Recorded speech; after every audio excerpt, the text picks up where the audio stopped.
What is up, guys? It's the Sound Alchemist, and I'm here with Gershwan. And as you can tell, his mutations are showing because this is another episode of For the Greater. So be nice, please. This is a video series where we answer the questions left by you, the viewer. If you have a question for us, comment down below. Put question in front of your question because we get to those questions first. This is the first time in like 3 years that we've had to redo that intro more than once. Usually we're on point, but now the equipment was messing up and just stuff was messing up. Anyways. We'll blame it on the Omnissiah. On the Omnissiah. Toasters aren't working. This question comes from Bruce Zhao. Do you think the Old Ones and the Lost Primarchs are the mentors behind the Tau Empire, where instead of genocide, they wanted aliens and humanity to get along? That's an interesting take, but yeah, I agree with Gershwan. No. So the Old Ones, we know what races the Old Ones created. They created the Eldar, the Orks, or at that point they were called the Krork. They also created, there's another one. Miguelito? Yeah, Miguelitos.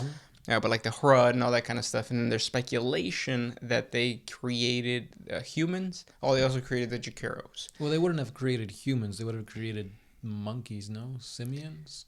Right, yeah. And then just like push them along or like somehow help the... evolutionary lines. Yeah, but that's all speculation. And then the Tau came way after because it was during the Great Crusade that the Emperor discovered the Tau, and they were just primitive. They were kind of like tribal. And then it wasn't until after the Horus Heresy that, you know, they jumped from being savages to being intellectuals, basically.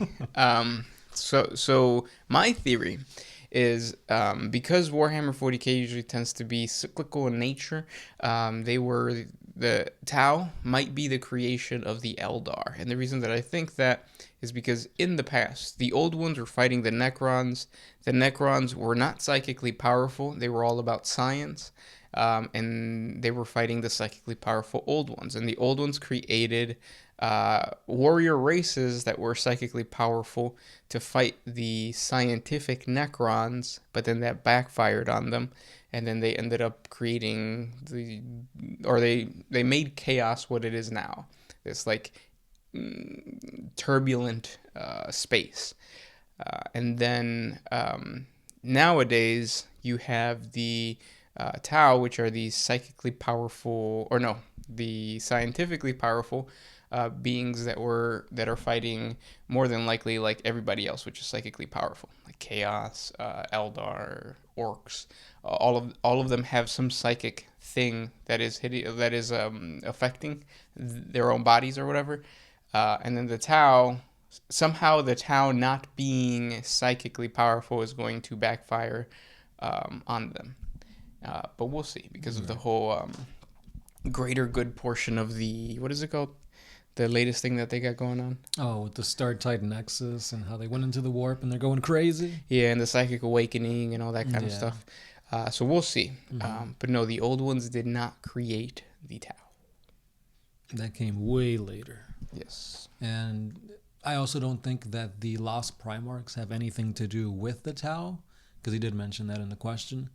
They're lost. I don't think it has any tie-ins with the Old Ones or the Tau. They're just doing their own thing. Yeah. Or so they say. They say, yeah. Next question. Since we kind of brushed on the Necrons, let's talk about Gnormisky B's question. What do Necrons do with human bodies that they harvest? Are they only for study, or do they have a more nefarious purpose? Originally, the Necrons were trying to create human-like, he did say Necrons, right? Mm-hmm. Yeah, human-like beings, and those were called... Pariahs? Yeah, pariahs, yeah. Pariahs. But that was retconned, and they're not a unit anymore. Even the lore is kind of like strange. In my opinion, I think the Necrons that do capture humans are just using them as slaves, like slave labor. Either that, or they're using their skin for the what is it? Flayed one virus. Yeah. Yep, that could be it too. Because you know, a Necron Overlord could be infected by that flayed thing. I wonder if there's a dynasty that is just specifically flayed ones. Probably, right? Yeah. We'll have to check it out. Next one comes from Digital Sigma.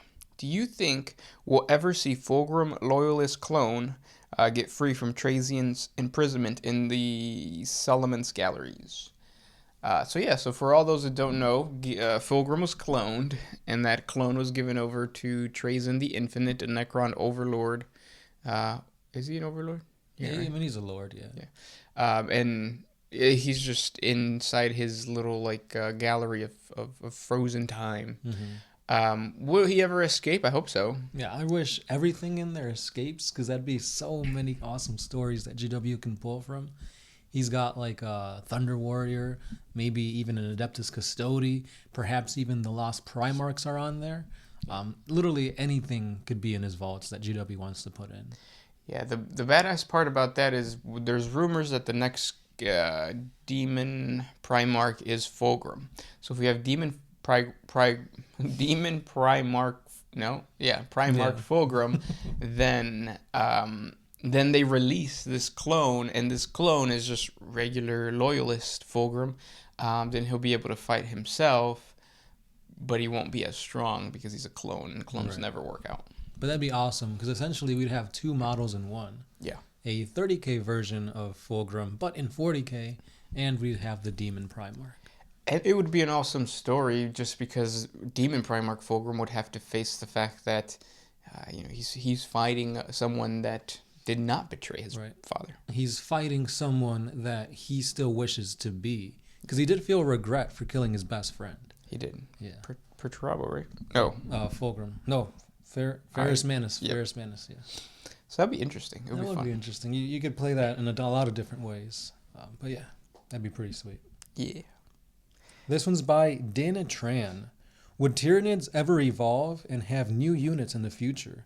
I think that Nids need to see some love, lore-wise, as other races are evolving and advancing technologically. Yeah, the only thing that's really come out for the Tyranids has been the Psychic Awakening stuff where they're fighting the Blood Angels. I don't think it's been fully unveiled yet, so I don't think they're going to get any new units, but there's going to be like point changes, and they're kind of going to get like a mini supplement just to put them up to speed. Yeah, that is kind of funny that Blood Angels, they got, what's his name, Mephiston? Yeah, as a Primaris. Yeah, but then the Tyranids didn't get any new model.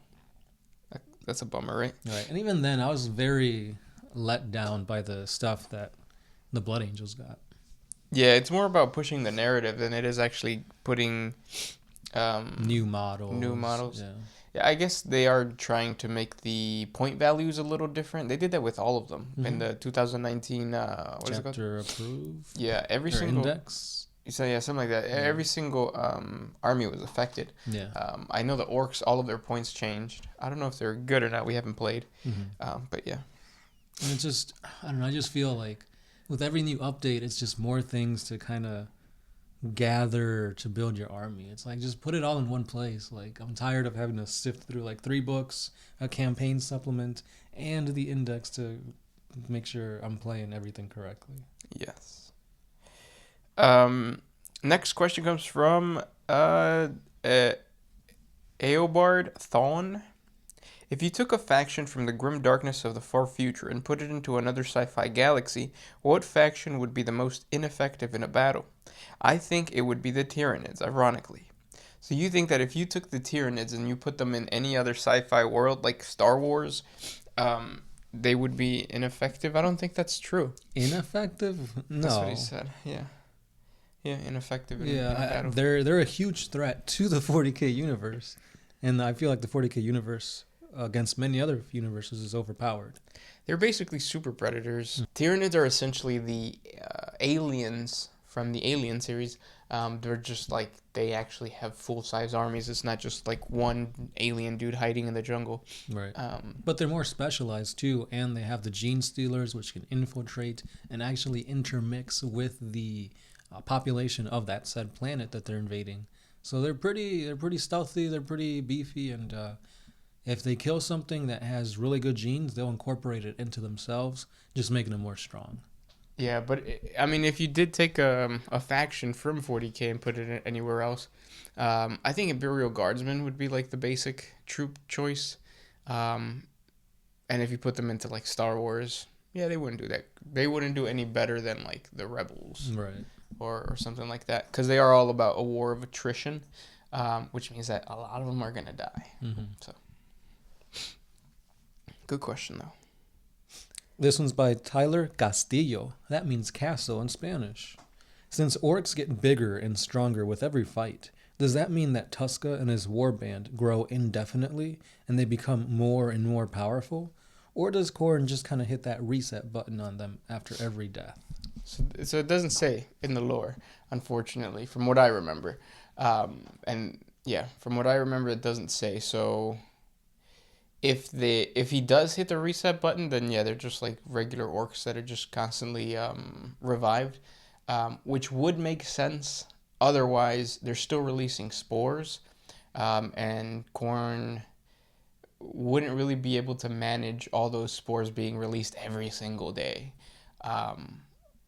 The other side, if he's just letting them run through their like cycles like normal and just reviving them, then yeah, they should be like massive King Kong size orcs. Like just one orc boy would probably be like super dark and just look like the size of King Kong.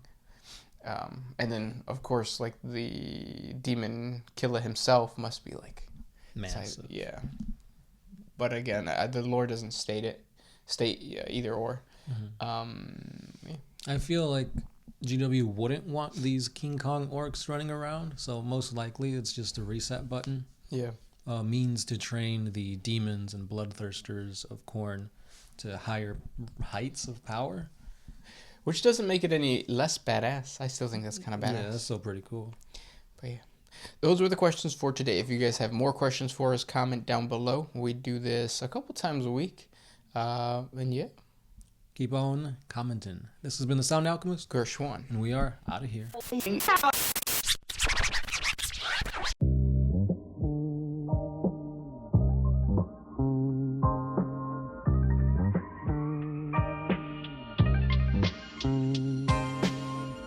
Always used to put my freedom first in any situation.